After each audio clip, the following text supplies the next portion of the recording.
Hello po mga kapatid, magandang umaga po sa inyong lahat. Nandito na naman po ako, Brother Oji, para mag-share sa inyo ng salita ng ating Diyos. Pero kagaya po ng dati, mag-uumpisa po tayo sa isang panalangin. Magsiyuko po tayo. Aming Diyos na makapangyarihan sa lahat. Una po sa lahat, Lord, maraming salamat sa paggising mo na naman sa amin lahat ng maayos at malakas ang katawan. Thank you, Lord, sa pagbigay mo na naman sa amin ng isang pagkakataon sa aming mga buhay, O Diyos. Thank you, Lord. Thank you, Jesus. Thank you, Holy Spirit. Lord, nagpapasalamat din kami dahil makakarinig na naman kami, makakapagbasa, makakapag-aral ng iyong mga makapangyarihang salita, O Diyos. Buksan mo po ang aming mga puso't isipan upang ito'y lubusan naming maintindihan at maitatak sa kailaliman ng aming mga puso. Lord, samahan mo rin po ako, turuan at gabayan, O Diyos, upang puro salita mo lamang ang lumabas sa aking bibig. Salamat, Lord. Salamat, Jesus. Salamat, Holy Spirit. Inaangkin ko na po. Inaangkin na namin ang katagumpayan ng aming gawain ito. Pinupuri ka namin at pinasasalamatan sa tanging pangalan ng aming Panginoon Kristo. Lahat tayo ay magsabi ng Amen and Amen. At ito po ang aking channel.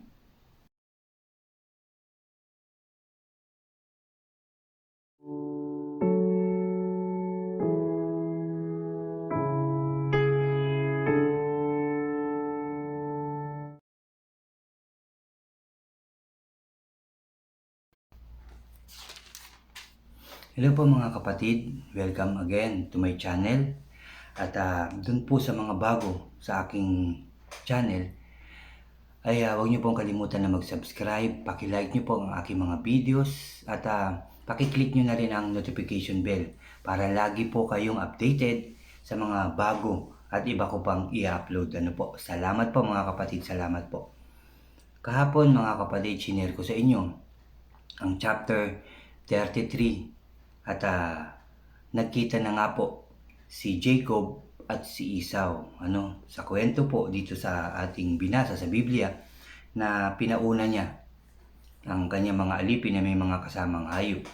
Hanggang sa sila ay nakita habang papalapit siya, 7 beses pong yumukod si Jacob kay Esau hanggang sa makalapit na siya.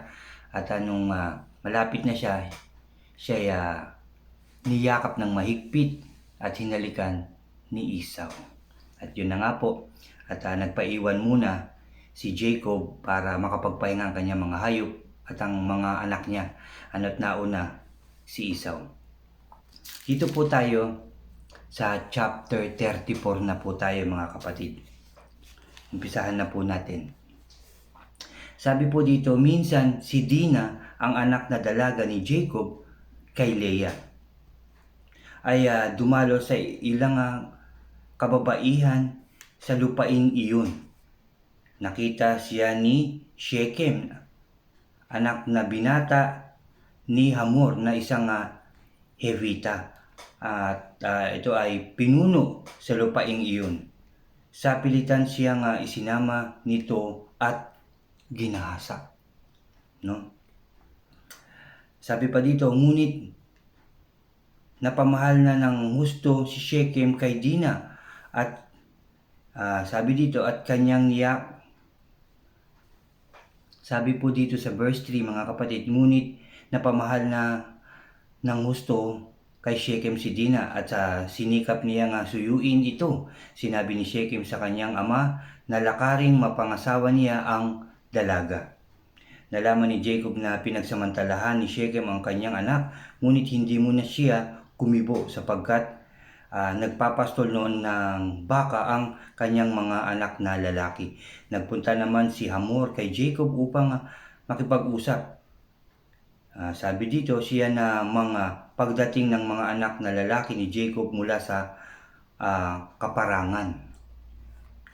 Nabigla sila ng mabalitaan ang nangyari sa kapatid at gayon na lamang ang kanilang galit dahil sa ginawa ni Shechem. Nabalitaan na ng mga kapatid ang ginawa kay Dina.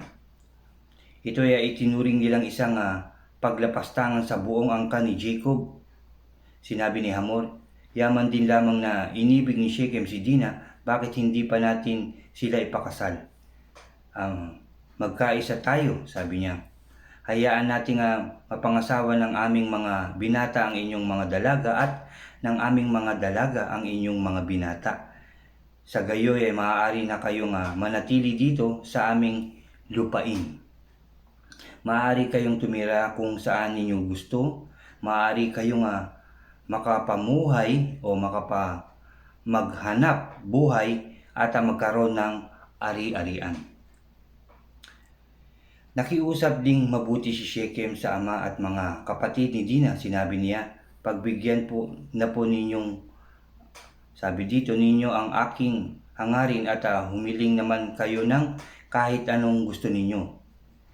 Sabihin po ninyo kung ano ang dote na dapat kong ibigay at kung magkano pa ang kailangan kong ipagkaloob sa inyo.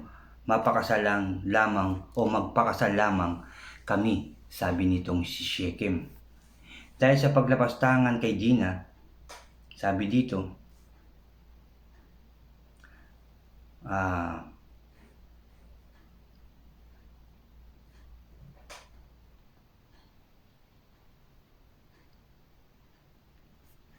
sabi po dito sa verse 13 mga kapatid, dahil sa paglapastangan kay Dina, mapandin lang ang pagsagot ng mga anak na lalaki ni Jacob sa mag-amang Hamor at Shechem. Mapanlin lang na sagot mga kapatid. Sinabi nila, malaking kahihiyan namin kung hindi tuli ang mapapangasawa ng aming kapatid. Papayag lamang kami kung ikaw ay at ang lahat ng mga kalalakihan nasasakupan ninyo ay magpapatuli. Yun ang sabi ng mga kapatid ni Jacob, sabi dito, no? Ang aming mga dalaga at ang inyo na may mapapangasawa namin. Magiging magkababayan na tayo at mamumuhay tayong magkakasama. Kung di kayo sang-ayon, isasama na namin si Dina at aalis kami. Yun ang sabi niya kay Shechem. Sabi ng mga kapatid, kung hindi magpapatuli. Sabi pa dito, pumayag naman ang mag-amang Hamor at Shechem. Hindi na sila nag-aksaya ng panahon sapagkat napakalaki ng pag-ibig ni Shechem kay Dina. Si Shechem ay iginagalang ng lahat sa kanilang sambahayan. Sabi sa 20 mga kapatid, sa may pintuan ng lungsod, tinipon ng mag-ama ang lahat ng lalaki sa Shechem. Sinabi nila, napakabuting makisama ng mga dayuhan. Lumating dito sa atin, dito na natin sila patitirahin. Maluwang din lamang ang ating lupain. Pakasalan natin ang kanilang mga dalaga at sila na may gayon din. Ngunit mangyayari lamang ito kung ang ating mga kalalakihan ay patutuli. Sabi ng mag-amang Shechem, natulad nila. Sa gayon ang kanilang ari-arian, mga kawan at bakahan ay mapapasa atin. Sumang-ayon na tayong mamuhay silang kasama natin. Sumang-ayon naman sa panukalang ito ang mga lalaki at silang lahat ay nagpatuli. Sumang-ayon naman mga kapatid. Nang ikatlong araw na matindi pa ang kirot ng sugat ng mga itinuli, kinuha ni Nina Simon at Levi na mga kapatid ni Dan ang kanilang tabak at pinagpapatay ang mga lalaki roon na walang kamalay-malay. Pinatay nila pati ang mag-amang Hamor at Shechem at itinakas si Dina. Pagkatapos ng pagpatay, sinamahan naman ng ibang mga anak ni Jacob ang mahalagang sinamsam ang ibang mahalagang ari-arian doon mga kapatid. Ginawa nila ito dahil sa paghahalay o pangahalay sa kanilang kapatid na babae. Sinamsam nila pati ang kawan, mga baka, mga asno at lahat ng mapapakinabangan sa bayan at sa bukid. Kinuha nila pagkatapos pagpapatayin. Dahil sa galit yun mga kapatid, sa sama ng loob na ginawa sa kanilang kapatid na si Dina. Nilinlang muna nila, kailangan kayo magpatuli bago nyo mapakasalan ang mga kadalagahan. Pero yun na nga, ng ikatlong araw pa lang, na matindi yung sakit na sa kanilang pagtutuli, kinuha ng magkapatid yung tabak at pinagpapatay mga kalalakihan kasama Shechem at ang kanyang ama. At sinamsam pa ang mga kagamitan o mga mahalaga. Dinala nilang lahat ang mga kayamanan, binihag ang mga babae at mga bata at walang itinirang anuman. Sinabi dito sa verse 30, sinabi ni Jacob kina Simeon at Levi, binigyan ninyo ako ng napakalaking suliranin.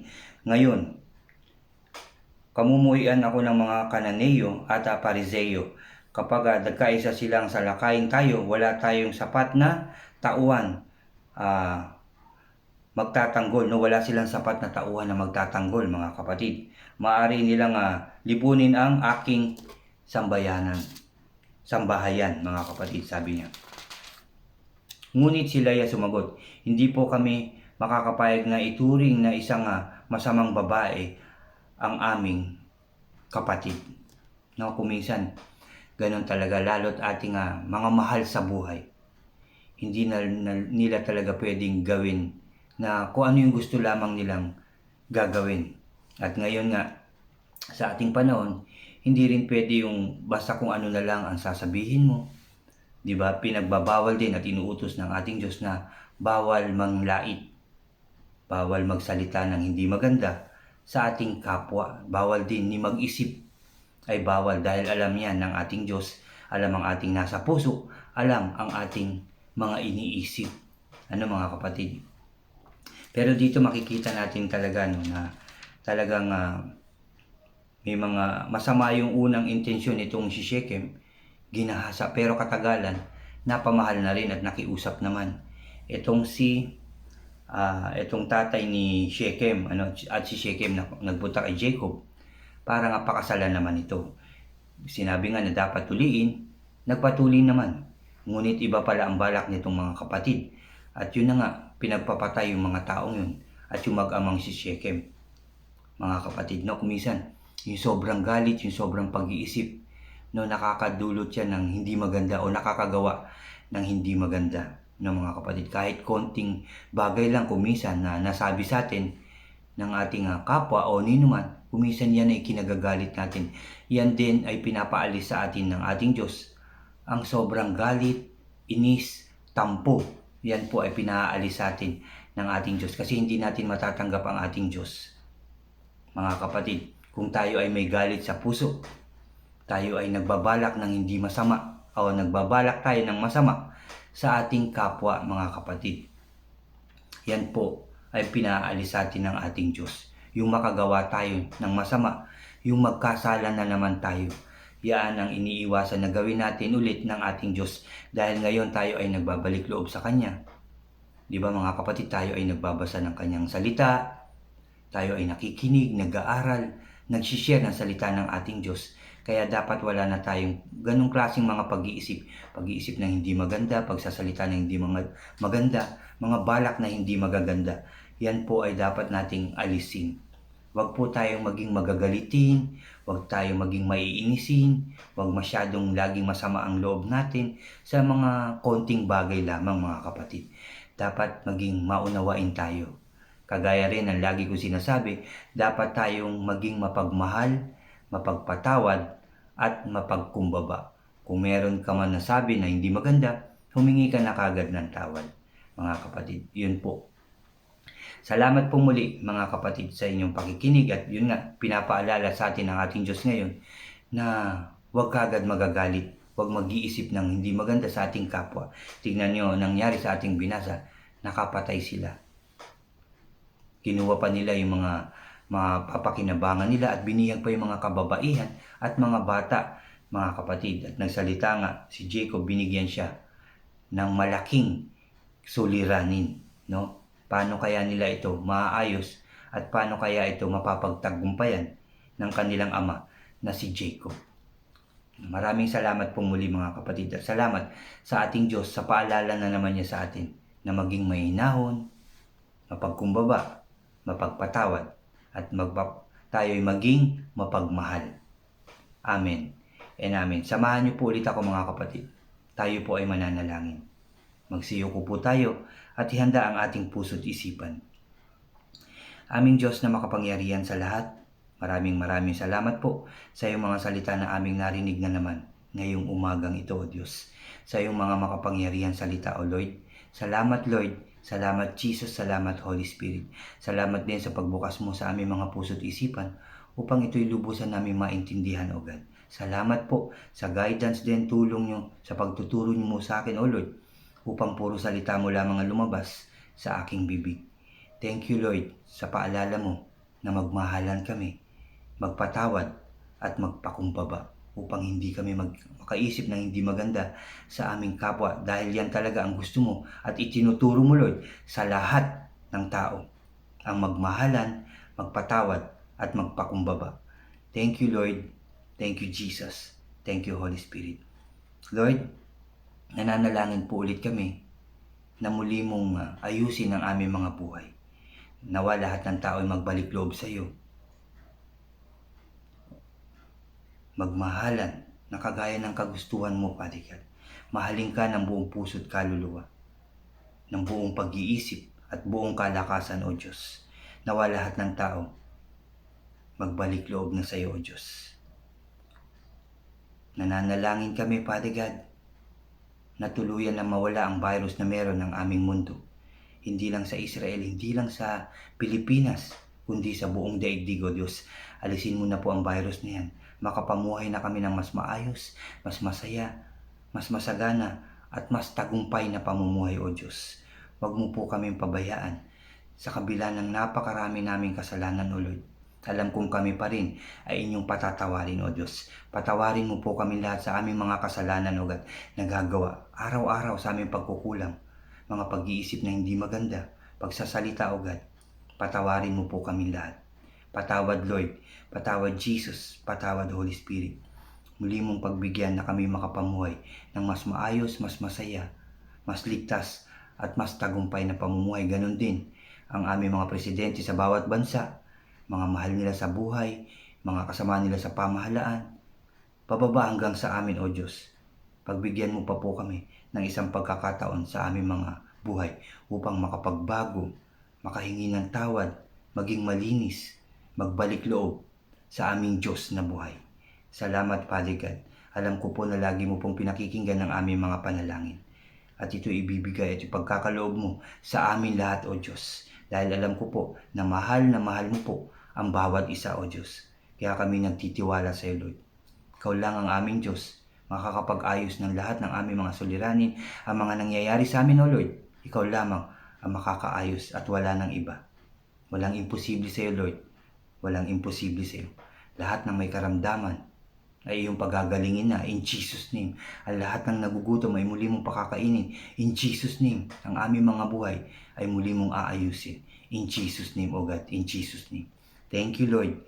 Thank you, Jesus. Thank you, Holy Spirit. Salamat po sa pakikinig sa aming mga panalangin. Salamat po. Muli, Lord, pinupuri ka namin, pinasasalamatan, sinasamba at dinadakila sa tanging pangalan ng aming Panginoon sa Kristo, na aming tagapagligtas. Lahat tayo ay magsabi ng Amen and Amen. Salamat po muli sa ating Diyos. Salamat po muli sa inyo sa pakikinig nyo na naman sa salita ng ating Diyos. Salamat po mga kapatid. Salamat po, mabuhay tayo sa pangalan ng ating Panginoon sa Kristo. Salamat po at God bless po sa inyong lahat. God bless po sa ating lahat. Salamat po.